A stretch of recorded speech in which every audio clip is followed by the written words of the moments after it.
All right, today we're going to create our silhouettes for our African sunset. So you're going to get this long piece of paper, and the first thing I want you to do is just cut out your horizon line. And you can just make this kind of a thin, wavy line near one end of your paper. And just cutting that off, it's the same size as the painting that you did.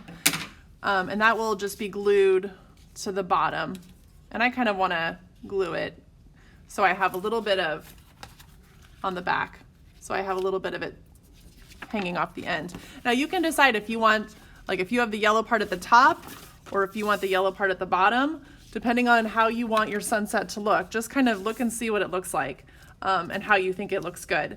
Now here's a little trick. So I did this already to this one. You can see I've got some little pieces kind of cut out to make it look like grass. So that's a little extra detail. So when you cut into that, you're kind of cutting diagonals just right into that line that you just cut, or like, I guess triangles.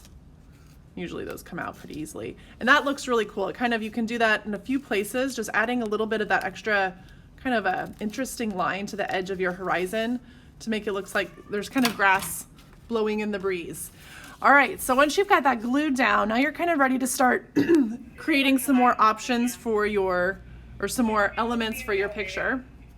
You can start cutting out, or not cutting out, but drawing animals on your black paper. And I know it's hard to see. I drew a giraffe on this one. I've got these handouts for you to look at. So these are tricky. This isn't as easy as it seems because you're just looking at the outline shape and you want to be able to tell what the animal is. So I've drawn this giraffe, and again, this took me a little bit of time to draw too.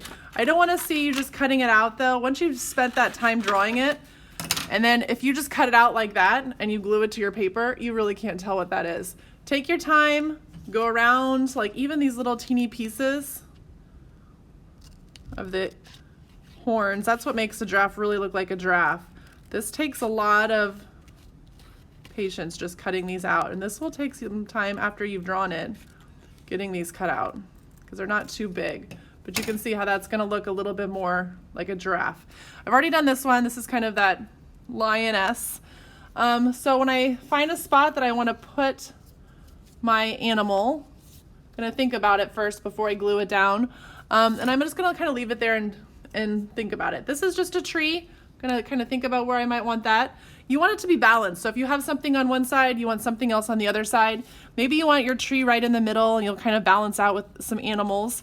The branches of the tree, you don't have to make it all one piece. So I've kind of created this little cloud-like shape, and I can just glue those with some of my scraps because I've got all these scraps now. So like this is just a scrap that I can kind of create like a potato kind of cloud-like shape. Just kind of keeping it organic and then thinking about where that might look good on my tree. And then once you have it kind of figured out where you like it, then you're going to get a glue stick and glue it down to your paper. We'll work on these for a couple days. If you have pieces, like if you get something drawn but you don't quite get it cut out, just kind of put it on top of your paper and we'll save it for next week. And these are going to look really, really awesome, but be patient.